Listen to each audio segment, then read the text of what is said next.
Exercise number 14. Get ready to write. Start.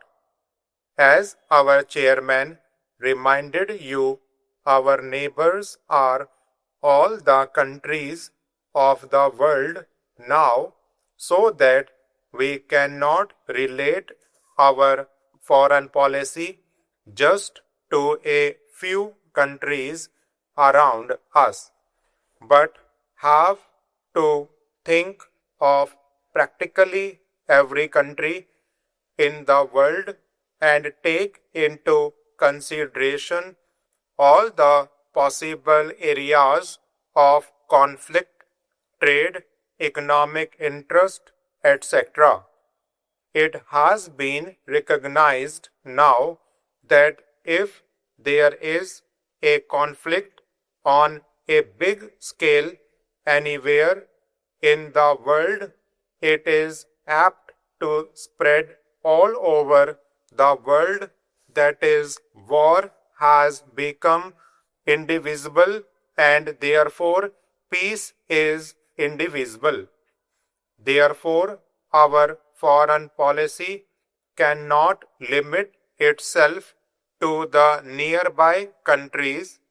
Nevertheless, the nearby countries always have a special interest in one another, and India must inevitably think in terms of her relations with the countries bordering her by land and sea.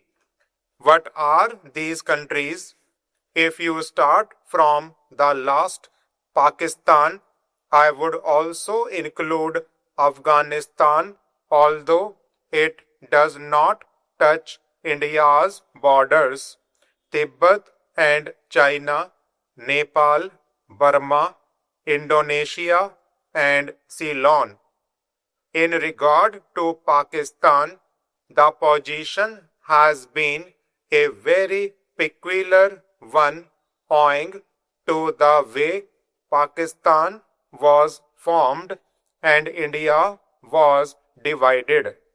And there have been not only all the upsets that you all know, but something much deeper, and that is a complete emotional upset of all the people in India and Pakistan because of this. It is a very difficult thing to deal with, a psychological thing which cannot be dealt with superficially.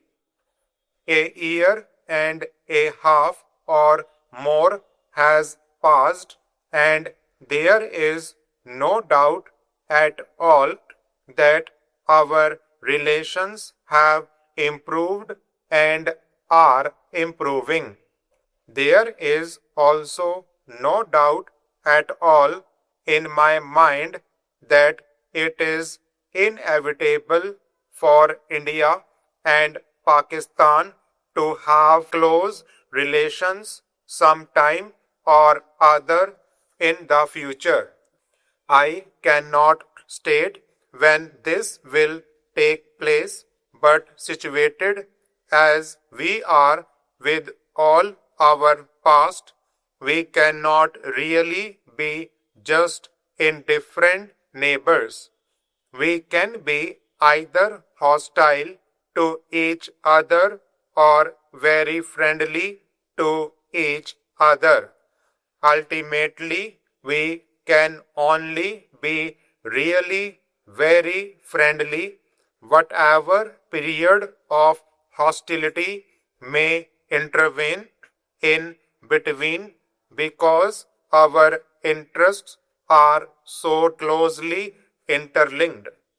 As far as the other countries are concerned, our relations with others are quite friendly. Take, for instance, Afghanistan, and our relations with Afghanistan are exceedingly friendly, and our relations with Tibet, Nepal, and all the neighboring countries are also very friendly.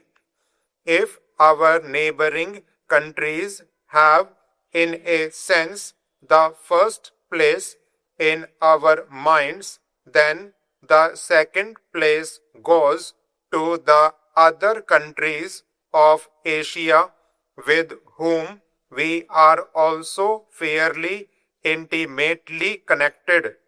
Now, India is very curiously placed in Asia, and her history has been governed a great deal by the geographical factor plus other factors. Whichever problem in Asia you may take up, somehow or other, India comes into the picture. Whether you think in terms of China or the Middle East or Southeast Asia, India immediately comes into the picture.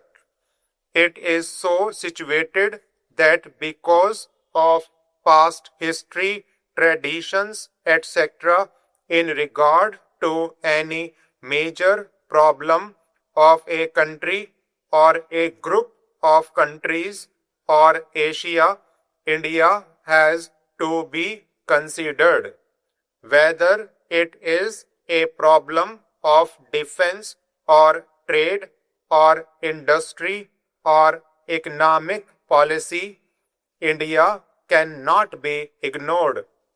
She cannot be ignored because, as I said, her geographical position is a compelling reason.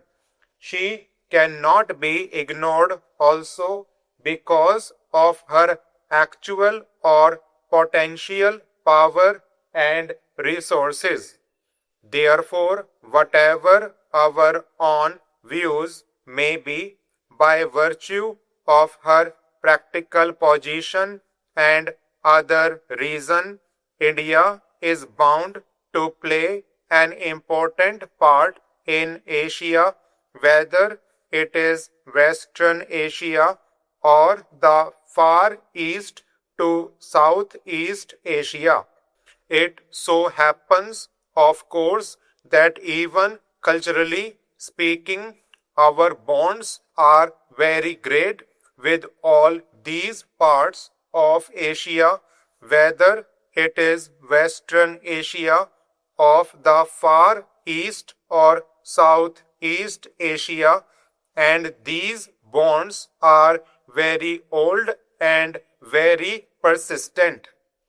A very curious thing happened when, roughly speaking, British power came to India and British domination was established here. This was the reason why we were cut off from our neighboring countries of Asia. Our contacts were then with England across the seas, and while to some extent we struggled against that domination and resented those contacts, nevertheless they were there, and we saw the world more and more through that window, the British window. Very few people went to the other Asian countries from India, and very few came here from there. And even those few people from Asia we met in Europe and not in Asia. Now, in recent years, that process has been reserved or is being reserved for a variety of reasons. Initially, I suppose the one major factor was air travel. Air travel brought us immediately into close contact with our neighbors because if we went to Europe, we passed through Baghdad and Tehran and other places. Air travel is not the only factor. There are also political reasons that are now bringing about these changes for future development. Stop.